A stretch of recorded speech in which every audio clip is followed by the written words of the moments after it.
Italian home. That is my preference, but that doesn't really tell you much, but I don't have the ingredients with me, so there you go. But stuffing all the way. 2 housekeeping items real quick. So for people who have been following us in the Chamber Social Media Forum for the years that we've done it now, you know that I'm an advocate for Android devices.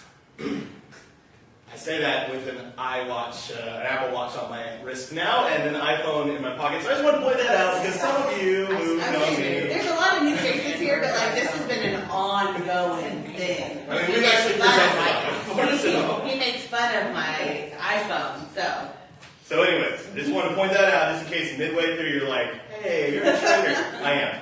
And then the second piece of housekeeping, a couple months ago when we did this, a couple people were having trouble with Facebook Scheduler going away. Good news, I was just contacted this morning by 2 different people who said that it suddenly reappeared for them. So check your platform again and see. And if not, if you're in the Facebook group, Yeah. we talked about some workarounds in there. Yeah, there's some things to work around, but obviously when we talk about managing social media during the holidays, scheduling is going to be key. So fear not, it might be making its return. Okay, so we're going to kick off. One of the things I always like to point out, when we go around the room and we do these little icebreaker things, I always like to keep those in mind because they are great engagement tools with your social media. People love to give opinions about stuff like this, and even if it doesn't necessarily, like you can't think of a way that it directly correlates to your brand, it's a great way to get people commenting and then they see your content later on. And so as we kind of get into the holidays and we're scheduling a lot, we're off work, we need content to fill, questions like that are a great way to do that. So we'll go ahead and get started. Obviously, why is it important to manage your social media different during the holidays as opposed to the rest of the year? Life is busier. We take off work. It is the busiest shopping time of the year. This picture cracks me up so much. Like, people are crazy this time of year.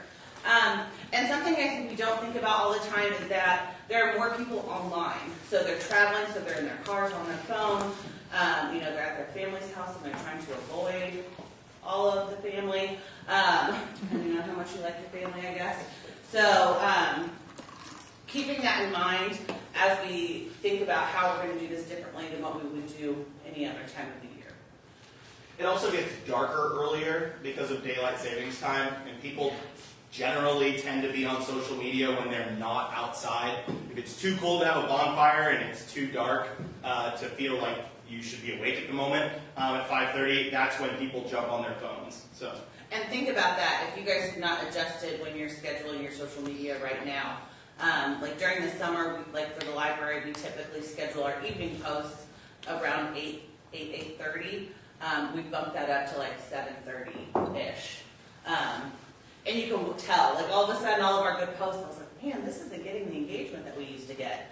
And I was like, ooh, time change. Like people go to bed earlier. I don't know about you, but like daylight savings time knocks me out for like weeks.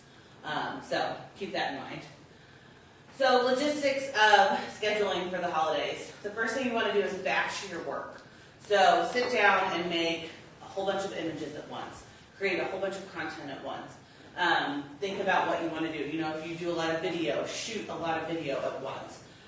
You lose a lot of time when you do these. If you're like, oh, I'm going to create an image for Sunday. No, go ahead and do Sunday, Monday, Tuesday. Create all of this stuff at once, and you'll get more done. You'll waste less time.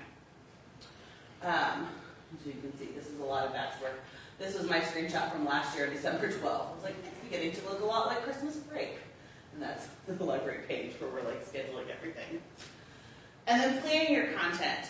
I have shared this spreadsheet in the group. If you're not on it on Facebook, I recommend joining it. It's Social Media Chamber, Versumo Forum. Yes. When you batch your work, do you do several days at a time, or do you like to get 2 weeks out? So when I do it for the holidays, I do a lot more. But that's also because we take off, like family vacation. Like I'm off work for like 2 weeks because Catherine's off school. So I do a lot then because I have a lot of scheduling to do. Normally, on a normal week, I typically plan a week at a time. And it's also important to think about the time of year that people generally are more susceptible to illness. And even if you aren't, maybe you have a child who is, we have been in our office just like almost like rotating door with people getting sick. Okay, it's mine today, you know. And some offices, you know, you can work from home. And some offices, if you own the office, you work from home. You work all the time. But if you're working for an employer where you know you're taking sick time and you're down and out, you still need to have those posts going. You still need to have that activity being placed onto your social channels. So definitely extend, you know, this type of batch work through the sick season as well. I would say, you know, through January and February, really. And so as you're planning your content, this is how I do it. I do it by a week. I have it marked by whatever platform it is, and then how I do it at the library is I do 2 posts a day on Facebook, one in the daytime and one in the evening. And so I schedule all that out and I post it in there. So if you want to use this as a Google Sheet, it's in our Facebook group. I'm going to real quick call you out real quick. I just want to know, is there a reason that Saturday is all caps? So I don't know, because this is the one that I shared, and because mine technically, on mine this says Pinterest. Somebody, when I shared the link, they must have went in and they didn't like duplicate it first, and they started making edits to it. So I don't know who did that. I guess I could probably go in and look at the history. That sounds more like Because I actually do it just by social channel. Anyway, and then scheduling it. And like Kenny said, especially with Facebook, they've gone through some changes. I posted, and I don't remember it off the top of my head, in our Facebook group, I posted, it's like facebookbusiness.com/ whatever your page, like username is. That's how I've started scheduling everything, because it's less steps. But there's some workarounds with it. So just be aware that, especially with Facebook, they're changing a lot of that. We've talked about it before, but I recommend using whatever native scheduler it is. So like, I personally don't like Hootsuite, because I feel like Facebook, I feel like besides the fact that it gives you an out to just post the same thing on all of your channels, which is not good, additionally, the platforms don't like it. So like, if you post something from Hootsuite, they're not going to show it to as many of your followers, whereas if you're just posting it organically. Well, I guess it goes without saying that, speaking of Hootsuite, you can't help but mention that you should never directly duplicate content from Facebook to Twitter to whatever. Even if you have a theme or an image that is the same image, just cropped to fit, that's fine, that's all right. But you really should be catering the content that you post to the various channels for that channel, rather than say Hootsuite and then post to Facebook and Twitter at this time, you know, saying, because there's nothing more obnoxious than going on Twitter and scrolling through your feed if you're a Twitter user like myself and seeing the FB link. I'm not going to click it. It's just not going to happen. Well, and I get annoyed, like, I think Silver Dollar City has done a great job lately. Like, their content is really good. They post the same thing on every platform. And I'm like, okay, well, when I'm on Instagram, I'm like, well, I already saw this on Facebook and Twitter. Like, I don't want to look at it again. Do something different. So. In the majority of the businesses that I look at, this tends to be true, that why would somebody want to follow you on Twitter if you have the exact same feed? I mean, to me, it's just so obnoxious. Yes. To be like, you know, you have the same thing on Pinterest that you have on Instagram, that you have just reposted on Facebook. And, you know, ultimately, I just feel like it cheapens your brand. And so, you know, I understand that it's hard to come up with all of this content for these different platforms, but, I mean, I would urge you, just take a second to be like, okay, how can this little piece be different? Or maybe I just want to dominate one platform because that's where my ideal customer is. Yeah. And that last point is the best point. You know, if you feel like you're stretched, like how the heck can I possibly create all this content, then maybe what you need to do is scale back and not be everywhere at once. There are brands that cater themselves much better to say Instagram than they do to say Twitter. You know, Instagram's a lot more visual, like Jesse, you're definitely more catered towards Instagram. Whereas Twitter, you're going to send it out there, it's going to be a flash in the pan, and it's going to be dead for the rest of its life. Nobody's ever going to go back to it unless it's a controversy later on when you're running for a political office. And I think when we go back to batching your content, one of the best pieces of advice that I had seen before was, like, if you're doing a video, record a longer video, but then split it up. Take pieces of it and use those pieces in different spots. And there's nothing to say that you can't, if I post this on Facebook today, you know, whatever it is, that in 2 weeks I can't use it on Instagram with a different post, like different words. So there's ways to reuse the content where it's not just like copy paste, copy paste, copy paste. And when you ever do video content, always enable subtitles, because a lot of video content is consumed in social media timelines with audio off. Think about when you're looking at Facebook video, for example, at your desk, or on a busy bus. You don't have your headphones on or something, or wherever. Not a bus, Jefferson, right? But I mean, the point is, wherever you're in public or you're not supposed to be watching Facebook videos about this cute dog, you really want to be able to read the subtitles. One last thing on this, and that is Facebook has been a little weird with like shifting where you can do things for your platform or your channel and where you can't, and what they, there's business manager and there's pages and all this different stuff. When it kind of settles it down, because again, like we said, scheduling kind of went away for a minute from the back end of Facebook, and then it came back. When it settles down, and if you guys have any interest in knowing a little bit more about that, either Ashley or Natalie and myself can present on it, just let us know in the Facebook group. That's a good way to get people on. Share your opinion. Yeah, do it. Okay, so as we talk about holidays, it's not just Christmas. And I know that we're all, there are some people that started decorating for Christmas in October. First. Yeah. But, so I think it's important to remember, brainstorm. Okay, obviously Thanksgiving is an obvious one.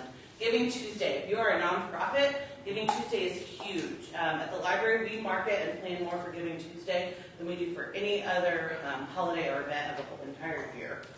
Obviously, Hanukkah is another one that you don't want to forget. And we always do a book, a Christmas tree at the library, and now we've started doing a menorah as well. So just trying to be inclusive and reach other people in your audience, that kind of thing.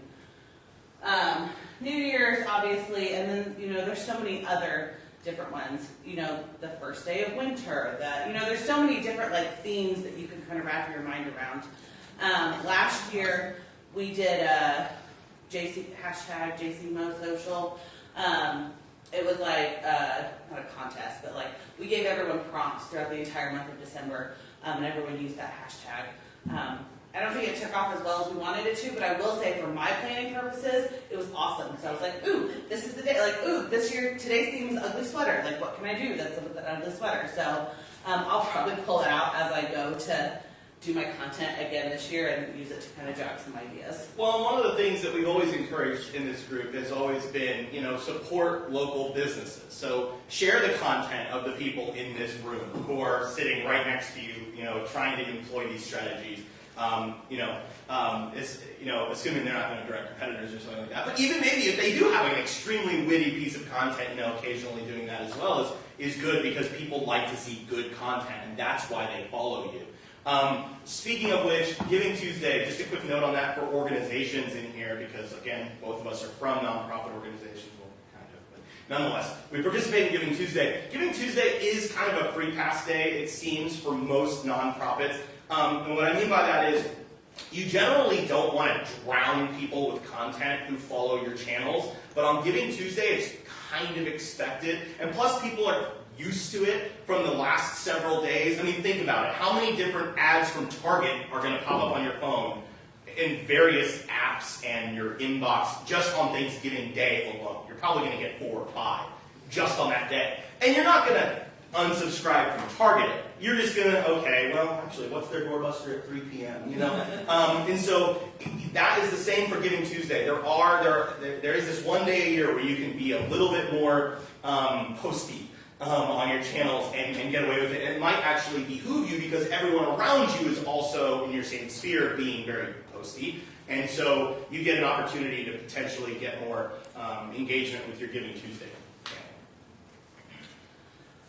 So we're going to talk about some content ideas, and there's, I can't remember, personality, purpose, and promotion. So the 3 Ps. And there's a blog that I followed that talks about this for marketing stuff. I was like, we'll take that and run with it. That'll be good for framework. So some ideas. Sharing a story of what you'll be doing for the holidays. We've talked about this before, and if you have not read Stories That Stick by Kendra Hall, fully recommend it. We do have a copy at the library. As we go into this season where everybody is spamming you with everything, It is super important to find ways to communicate with your followers that really resonates with them. And using stories is a great way to do that. And it may not be just like, oh, I love to go to my grandma's. Something I always think of before every major holiday that Jessie told me at one point is that she always gets slammed before a holiday because nobody wants her aunts and uncles to see them with gray hair. And it's so funny to me, but I think that, especially as a woman, I'm like, well, you're right, I do always make sure I get a haircut. Yes. I'm like, I do always get a haircut before, like, a major holiday. And I'm like, you're right, I do like to look my best before I see all my family that I don't see all the time. So those stories that resonate and stick with people, and sometimes it's just as simple as brainstorming, like, what are some things that I can talk about? One of the things that we did last year was we really pushed our ebooks and audiobooks because kids are obnoxious on long car rides. And you can only hand them a tablet for so long. And so we talked about how we have kids' audiobooks. And like Catherine listens to Captain Underpants when we go on long car rides. She loves it. And so and again, any mom that has been in a car with their kids are like, oh, I cannot stand you. Like, why did I make you? So thinking of those. You can tell where we're at in our house right now. Thinking about those relatable moments and how you can use that for your brand can be really impactful. Sharing something funny. So quotes, jokes, gifs, memes, anything like that are great. So this is one that circulates every year. I think it's hysterical. But it talks about just the Christmas tree. So before kids, with an infant, with a toddler, with a 4-year-old, with a grade schooler, with a middle schooler, with a high schooler. So I just think it's fun. And again, if you're a parent, you're like I'm like, ooh, this is where we are now. Like, we finally hit this level in my house. Yeah. More noodles on our tree than glasses. So using that humor is really helpful. Sharing a favorite memory is another one that's really good. Again, use a story to tell that. Sharing a favorite recipe or asking for your followers' favorite recipes. So this was one that we did last year, and we kind of tied it in with a fact. So I didn't know that no-bake cookies are also called Missouri cookies. I was like, oh, I had no idea. And so we did a post about, did you know that no-bake cookies are known as Missouri cookies? And Nikki, who was one of our staff members, like literally her no-bake cookies are the best no-bake cookies I've ever had. And so we shared this, and it had, 6 shares and 10 comments whenever it was that I took the screenshot. And so that was something that was beneficial. We've also done, which I've talked about in here, library punch is like a big thing. If you come to any of our fancy events, we always have library punch. And so people asked for that recipe, and so we shared it. So we just had a graphic designer make up a little recipe card and type out the recipe on it and share it. Just make sure when you're sharing recipes that you include all the ingredients and necessary steps to said recipe. There are times where people will miss a step or something, and then all of a sudden you've got... Actually, some pretty funny content as people start sharing what they've created with this misstepped recipe card. And there's some on here, too, that I thought was great. Like somebody was like, ooh, I only have chunky peanut butter. I'll have to try the chunky peanut butter. And we're like, yeah, let us know. How did it go? But asking your followers, what is your favorite recipe? Or what is your favorite holiday craft? Or, there's all kinds of things that you can ask people. And then you take that, you create content from it, you tag them and give them credit. And now they're also sharing it with their friends and family because they got featured on the page. Like, that's cool. So this is really the time of year, really in 2019 and in 2020, I guarantee you it's going to continue. People again, they follow people, and you need to make your brand a person, right? And there's left brain and right brain. And right brain is what plays on the emotional side of things, and that's really where you want to operate, especially this time of year, where whether it's, I'd say most people have positive emotions when they think about this time of year. There's some people that have negative emotions when they think about this time of year. But either way, there are a lot of emotions. And so when you're on there and you're posting content and you're selling your brand and you're selling your services, your products, or your mission, really, really focus on right brain this time of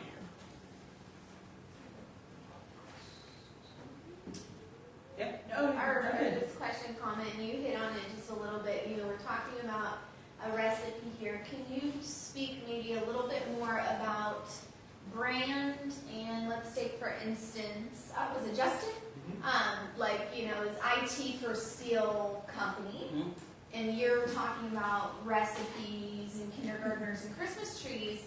How can you help us understand about our content and our businesses, these personal things in our lives or recipes or whatever, Right. and how we can get that engagement through our business pages? So I think that custom screen printing is one here in town that does a really good job with this, so you should go follow them. They do fun stuff too. Like obviously they're like a screen printer, right? They do t-shirts and jackets and embroidery and that kind of stuff. But like the first day it snowed, they had one of their staff members who must love snow outside doing it. They did a boomerang and she was like jumping, and it's like when that one person actually likes the snow, which again was relatable. And I think finding ways to humanize your brand and remembering it doesn't always have to be about what you sell. Obviously at the library it's much easier for me because I have a little bit more creative license to do other things. But there's some things you can do that really relate to your brand, like historic city. You know, you can talk about like nostalgia, and like look at, you know, it can be something like, look at this house, can you imagine it in the holidays back in the 1800s? You could also share some do-it-yourself stuff that's like, do you want your fireplace to look like a historic fireplace? This is what you can do to do that. So there are some things you can do to take it. I think industry is the hardest. Like I think whenever you're thinking, yeah. But I also think that there's some fun stuff. Have you guys ever seen the singing contractors? I think that's what they're called. Which I'm not saying you have to go do this, but like it was a way that it was a construction company that had a couple guys that could like legitimately sing. I think maybe they have like CDs now. Like anyone has CDs, albums, records, whatever they're called. Tapes, cassettes. They have a YouTube channel. There you go. And so they would sing while they were like working, and somebody recorded it, and like it became this huge thing. And it doesn't have to be stuff like that, but I think that, you know, we talk about there's a construction company that we've kind of consulted with a little bit, and we've talked to them about really embracing like the she shed, whatever the band one's called. They do steel frames and stuff like that, and steel buildings, and actually they do wood frames and stuff, but nonetheless. And so we've got two campaigns running for them right now. One is targeting, obviously, the man cave demographic, and one is targeting the she shed demographic. And for the she shed demographic, for example, you know, during the winter time, you know, a decorated outbuilding with lights and, you know, and trimmed up, and it's snowing, and, you know, maybe through the window you've got, you know, mom and a couple kids baking cookies or something. I mean, that's going to appeal, you know, I'm painting with a broad brush, but as marketers sometimes we have to. That's going to appeal more to a feminine demographic. Whereas if you've got, you know, a man cave, maybe what you do is you have, you know, a bunch of guys on some couches around a TV, you know, got a football game going on, and outside of the window it's snowing. And so, you know, it's a different atmosphere, and that might appeal to a more masculine demographic, or, you know, and so that's not necessarily making your brand a person. That's actually, at that point in time, it's using right brain to create a memory of what your consumer wants to be, right? So you're trying to broadcast what your consumer, what your client could be if they went with you. Now, you know, B2B, I think you still can personalize or characterize your brand. I think when I think of B2B, I think of like reliability, right? Can they get the job done? Are they going to come through for me? Because if I'm relying on another business to do my business, then that's going to look really bad on me if they mess up. It'll be my brand that suffers. So we really need reliability. So sometimes more conservative or traditional pictures kind of depict reliability and this sense of you know, get it done. Also affordability, right? If my bottom line is dependent upon this company's ability to sell me a quality product or service at a lower cost, then I'm going to want that as well. So really, it's impossible to do right here in this room for the width, the breadth of people that are in it. But sit down and think about the words, the adjectives that you want your business to be known for, and then sit down and think about those, pare it down even further and say, what imagery do I think of when I think of reliable? What imagery do I think of when I think of warm? Or, Well, and that I kind think of too, I think looking at the platform too, we've talked about, especially B2B, like B2B is more business to business, I'm assuming everyone knows that, but sorry. Like Twitter. Like I feel like B2B, there's a lot of more content that's good on Twitter versus on like Facebook or Instagram. So looking at that as well is super important. The next kind of content I just talk about is purposeful. So sharing a customer story or image or testimonial from using one of your products. Again, like when you go back to like the hairstylist stuff, like people getting ready for their holiday parties. I think it would also be kind of funny, you always see all those blogs that's like, how to take work tonight, like, how do I take my makeup from work to my holiday party? I think it'd be hilarious to do one that's like, how do I take my makeup from my holiday party where I didn't shower and I got home really late and now I have to go to work the next day, and like, how do I look put together? So finding some humor in it is also a good option. And again, these strategies, for the most part, this one especially, they work B2C or B2B. Again, if you've got a customer who happens to be a business owner, who's a trusted individual, and putting that testimony on your brand, that's going to be a powerful statement. So, again, a lot of these work both ways. And then answering common questions you get from your customers. So this is when we did the library that was, did you know that there are different resources that can help you meet your goals for 2019? And so thinking about the stuff that people ask you regularly, with purposeful stuff, I especially think as we go into the new year, those that have fitness stuff, health things, like you're about to be like, this is your season. Like people are going to eat all the food and then want to come work out. And so thinking about those common questions that could be something as simple as what time are we open? What's your schedule? That kind of stuff. And it could be even more like, how do I know I'm doing a proper push-up? How do I know, what are things I can do at my desk, to help with my health goals or in my office or that kind of stuff. So thinking about what your customer needs and what they want and answering it before they can even ask you is important. Yeah. I know it's good when Kenny's like, yep. There's nothing like that. But that's it. Anticipating what your audience is thinking and then posting it so that when they're flipping through their Facebook feed or their Twitter feed or wherever you are, they're looking at that and they're saying, yeah, that's exactly what I needed to know before I even asked it. And it's not, it sounds like, wizardry, but it really isn't. It's not magic, it's magic. Yeah. It's not. It's just put yourself in the shoes of somebody who's not you, but who needs you. And think about what you're going to provide to yourself. The other thing that I really like to do, again, around the holidays when I'm trying to fill long stretches of time to the content, is sharing an article or a blog post that somehow relates to our brand or just to the season. But the important thing is not just sharing the link, but talking about why you shared it. Why did this speak to you? What did you think was a good idea about this?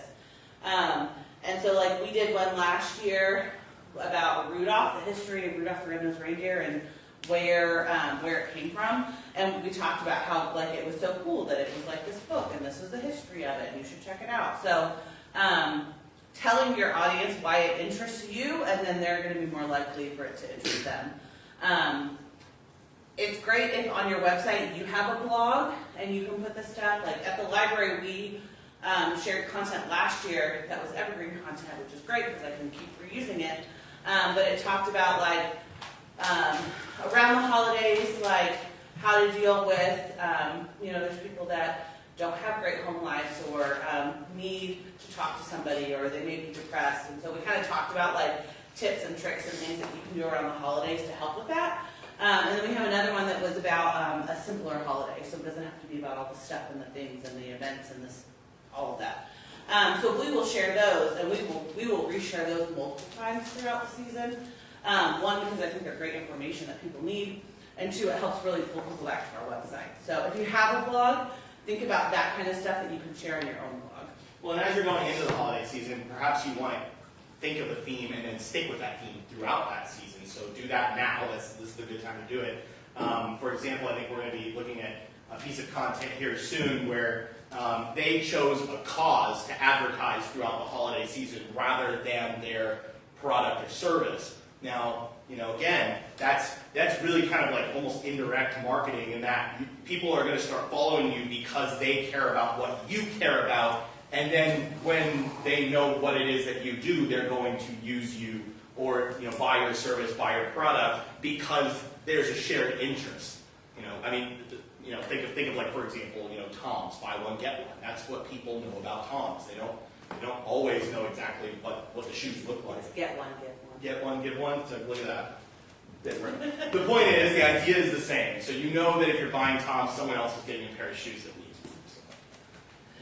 And then promotional content ideas. Like Kenny said, as we go into the season, if you sell stuff, people are expecting you to really push that this season.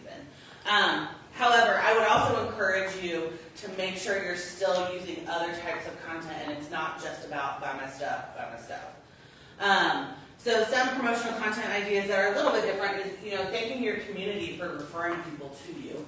I love, I've had my realtor, whenever somebody buys a house and then on the post where it says sold and they're like, thank you, Kenny and Natalie for referring your friend to me. I appreciate all referrals or something along those lines. So referring people and thanking them is great. Go live and talk about your sales or your promotions. Don't just post an image that's like, sale, 30% off, or whatever it is. So going on and talking about maybe why you decided to run this promotion. Or the benefits, that's another way to do it. Instead of just talking about, we're having a sale, talk about why you need this product in your life, or service, or whatever. This was one that the library did last year that, again, everything's free, we don't sell anything. But this is probably one of the most promotionally ones where we talked about if you were traveling, don't lug your suitcase full of books, just bring your phone or your e-reader and you can check out books through your app. Inviting your followers to invite you on a different channel as long as you're doing different content on those channels. It's great. Yeah, do you like this content? See more at Instagram. And then shouting out to other local businesses, and that's something we've really tried to foster in this group. Everyone that's coming to these sessions has the same goal. We are all trying to grow our social media, and so it's great when we can share content back and forth. Madison's is a great one, who they shout out about the library pretty often. They'll share our calendar and talk about how great we are. I'm like, thanks, Madison's. So finding those other businesses or organizations you can connect with, share their content, give shout outs to, that kind of thing. I think there's a little something different or deeper than that Madison's thing. Because Madison's has such a goodwill in the library, then you guys probably go to lunch at Madison's. Sure do. And you talk about Madison's right now. Yeah. This is how marketing works. If somebody is like, thank you, Natalie and Kenny, for referring us this person who now has their dream home, well, then you're more likely to talk about that instance because we all want to be recognized for the things that we do. Absolutely. And so these little things are big things that you don't have to just come up with these crazy skits to put on social media to entertain everybody. Right. These are real practical things that you can be doing that are really driving people to do business with you. Well, when you get that recognition, you bet that both Natalie and I are going to share it. More than likely, we're going to create our custom content when we share it, and it's going to hit all the people within our networks who might be looking for a realtor in that moment. Because again, people are more complex than the 10% of their lives that you see on Facebook. And so they're going through things, they're doing things behind the scenes you don't know about. You may think you know about everything they're eating, but they're doing more. And so rather than trying to go viral with one piece of content, go viral with 1,000 pieces of content that have a ripple effect, that just kind of continue to permeate these networks that you need to be in that you don't even know exist with your content, where you're recognizing individuals. And you're right, because Madison's is relatively close to the library, so people can go check out books, and they're like, where am I going to go to dinner? Well, I know Madison supports the library, I like the library, let's go to Madison's. And, you know, if you're on High Street, I mean, think about that. People aren't going to want to go fight for a parking space on High Street to go to one place, all right? They're going to want to go to a couple places and get it knocked out. And so they might come visit you if you've recommended, for example, Grand Cafe or Cork or something. They might come visit your shop. So, absolutely. And then some other ideas that you can do, creating social media only promotions, offer specials or deals that are only available to people who follow you on your social network.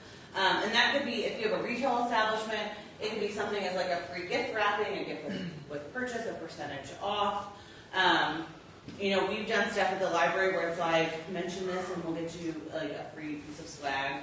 It's like a pen or something. I mean, it's nothing like groundbreaking, but it gets people in the door, that kind of thing. So just thinking about ways that you can use that. And then also make sure that it's shareable, so use really good graphics. Make it where it looks fun, it looks interesting. And then ask your customers what deals they want. So this is really funny. So I was looking back through our old presentations, and we presented on this subject. This is like the 5th time we've done this. And so, but this one that I pulled some of this information from was from 2016. And so this is what I thought was interesting, is that obviously everybody wants free shipping, right? We all want free shipping. But then in 2016, I think that consumers plan to send 46% of their oh yeah, there it is. I did leave it in there. 46% of their shopping dollars online, and now in 19 it's up to 54%. So I think it's interesting that it's showing us that more people want to shop online. But what I think is a way to take that information is, so for example, Oscars. Like, I'm assuming for the holidays, I can come in and buy rolls or a pie or that kind of stuff. I could like order that ahead. That's just an assumption. Okay, yeah, good. You could make it on social media where they could order through social media. And they could, you know, message us if you want to order your holiday rolls or something like that, where it takes the ease of it, where I could take care of that ordering online instead of having to pick up the phone and call. So there's ways to kind of tweak what you do to fit that shopping online. There's a lot of like Not local rolls boutiques. this year though. So. Oh, you're like, no rolls, don't say that. Pies then. So thinking of that, you know, there's a lot of boutiques and stuff in town that do a good job where like one day a week they do, like Monday is online shopping day. So even people who are here local shop online on Facebook, and then it's in-store pickup and they just go and grab it. Or it can be shipped to them if they prefer that. So just thinking of ways that you can use that where more and more people want to shop online. Even if you don't have a website, you can use social media to kind of replicate that. And then building your email list. This is super important, and Jay Acunzo, I don't know if any of you follow him on Instagram. He's an author and does a bunch of marketing and social media stuff. He had a post this morning about how when you build your brand on like Facebook, Instagram, and social in general, YouTube, that kind of stuff, you're basically renting, right? Like they control the terms, they control everything. So if you're only building your brand on social media, you need to be aware that at any point in time, they could take it away. So if your audience is completely on those sites, then you've lost your audience. So using your website and building your email list, that's like your mortgage, right? Like you own that. You have control of that. So the holidays are a great time to build your email list and really have those people where you can get a hold of them, even one day if Facebook decides to go away. So right now people are interacting more frequently with businesses during the holidays. They obviously want deals, right? We all know that. Building your email list now so you can stay in touch all year long is super important. And then this is always Kenny's spiel about platform terms of agreement. Make sure you know like if you're running a deal. Yeah, I mean, it's just important to know what the terms and conditions of your platform that you're using are. And I, you know, again, since Natalie said that this was the one, for whatever reason, we couldn't find 17 or 18, we had to use 16. there was a story with this one. I forget what it is. But I think it had to do with a raffle, and basically there was a company that was doing a giveaway, but in that state, or maybe it was county, like online raffles were illegal.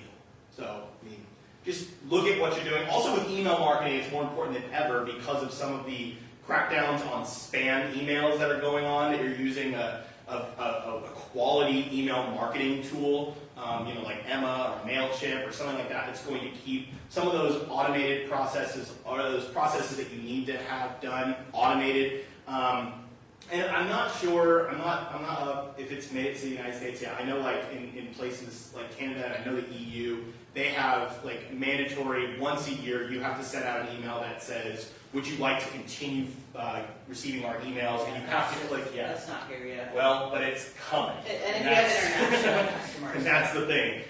So basically the point is just stay up with the terms and conditions. Another idea is partnering with a cause, especially if you are a for-profit business. This is a great time to do that. Giving back always looks good, and it really helps people get to know you. We talk about, especially like business to business, if you guys adopt a family, or if you donate food to a local shelter, that kind of stuff. There's different options that you can do to make yourself appear more approachable and relatable.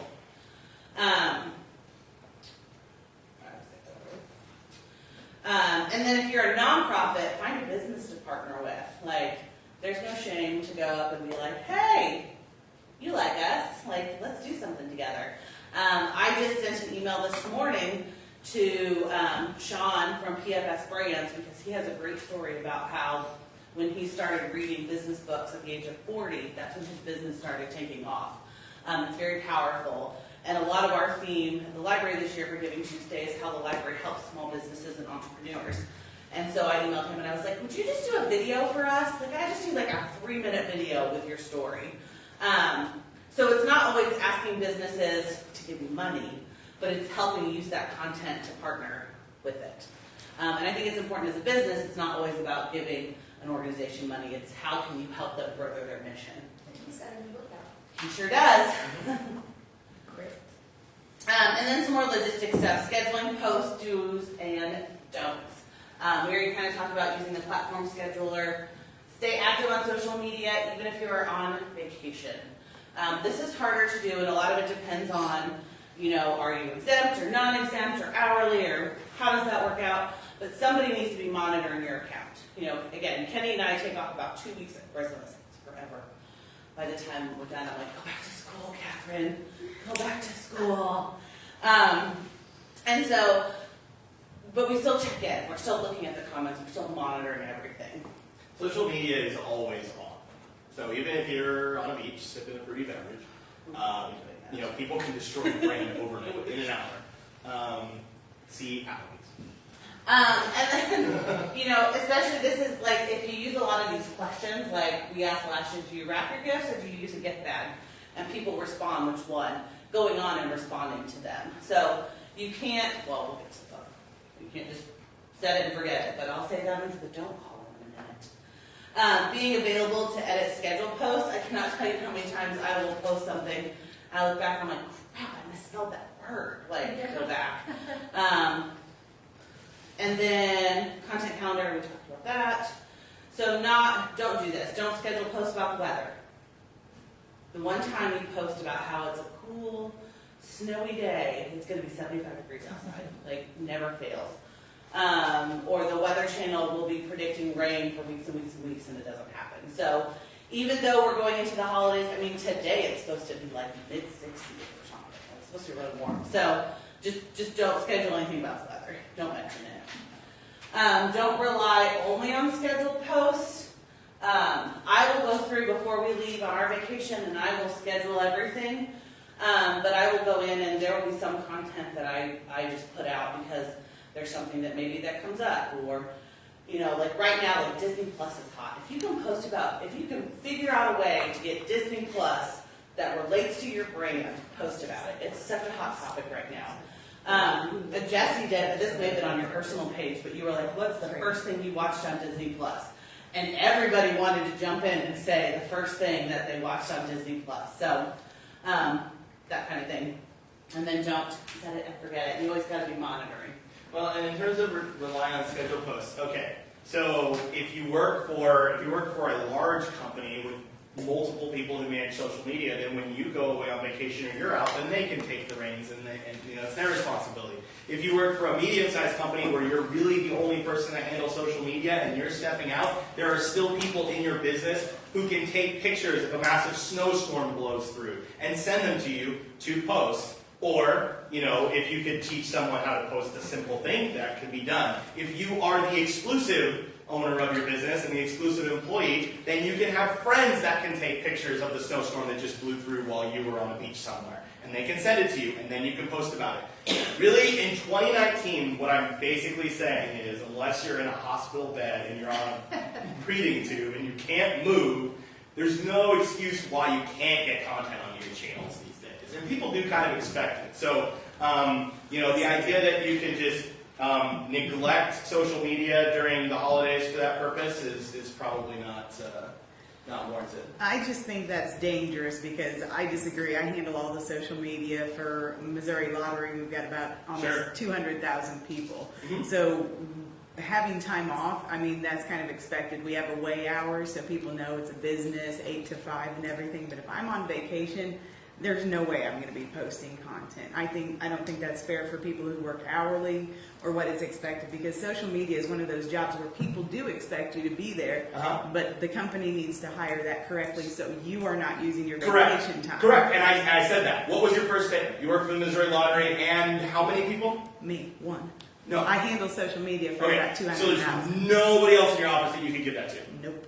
Interesting. Yeah. Well, see, I would argue that is a poor hiring principle. Yeah, that's why there used to be some Yeah, people in because That's not the unfortunately, point I'm trying to make, though. I don't Sure. think anybody should have to be on vacation somewhere traveling and have to sign in and work if they are not getting paid for it, if they're not on hourly, if they're not getting that time. That should not Sure. be part of the vacation time. well, and that's why I say if you're the sole employee of an organization, if you're the business owner, that's different. That's your livelihood. You own that. You are that. So, that's a different situation. Yeah, I never said that anybody who's on vacation using PTO should be forced to post something. And whether or not that person, by the way, is willing to do that is an entirely separate discussion as well. I think it's expected from a lot of employers now because people are saying that social media is a 24-hour business. And And it is a 24-hour business. It completely is. But I think it's also important to stress your business hours and to adhere to those through social media. So we schedule posts during our business hours because it's monitored then, Sure. and everything else is basically checked on those business hours. So I think it's very important. You've got to set those parameters going into a job, during a job. Sure. Otherwise, you're gonna be taken advantage. I've also watched brands get destroyed while they're closed. Yeah. So it depends really on what you expect as a business owner and as an employee, what you're willing to do. Again, if you're a business owner, that's your livelihood. That's who you are. And so, as a business owner myself, I'm willing to do that now as a business owner, right? Now as an employee, by the way, and as a manager, I do not expect my employees to do that. But we also have cross-training so that there are other people, since I am not a sole employee of my organization, who are capable of making posts online and handling comments or direct messages that come in. I think that is essential. I really do. Yeah.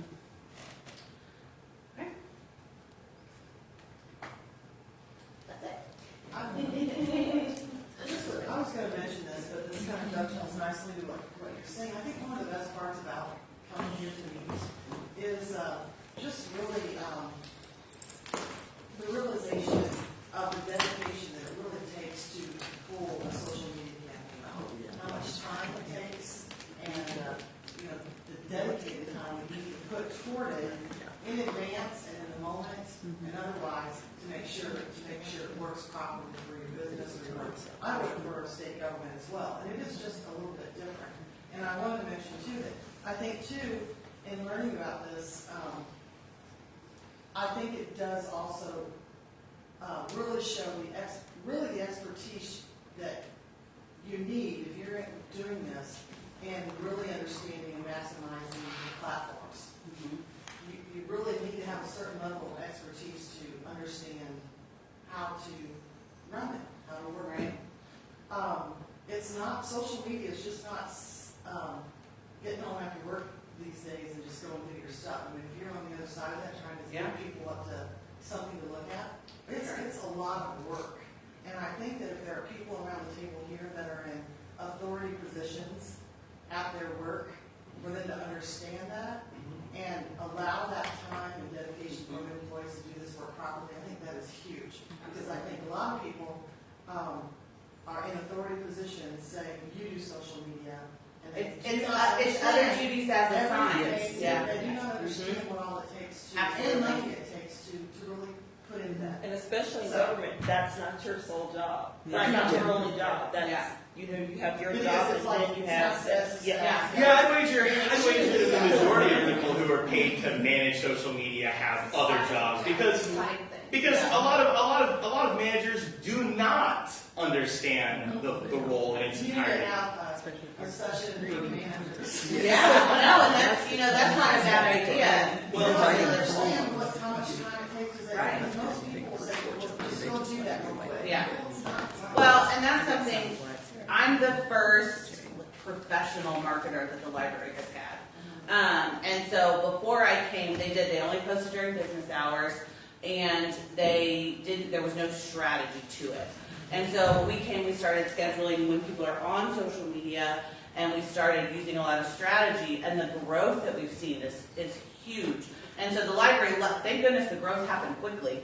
And so they realized that it's worth investing in that time and that money for that department. But it's hard sometimes, and we've talked about that a lot, that it's really hard to get those people, like businesses, to understand. It cannot be just other duties as assigned. You need somebody who is a marketer, or who, even if it's half-time, like half of their job is marketing and half is something else. So I agree. And like anything, guys, it's a cultural shift. As somebody who's been on both sides, by the way, I was the guy that was expected to manage social media and place radio ads and write radio ads and do TV shoots and do other things. And, oh, you're not doing social media. Why aren't you doing social media? Oh, and you're also 8 to 5.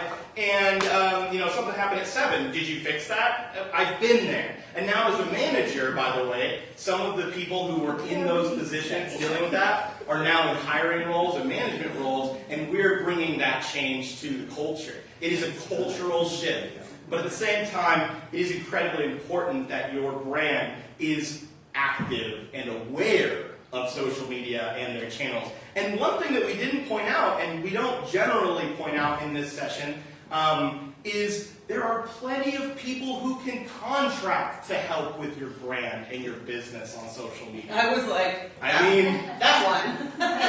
You definitely need to have one of these for managers then to put in that point. It's Yeah. not a And priority.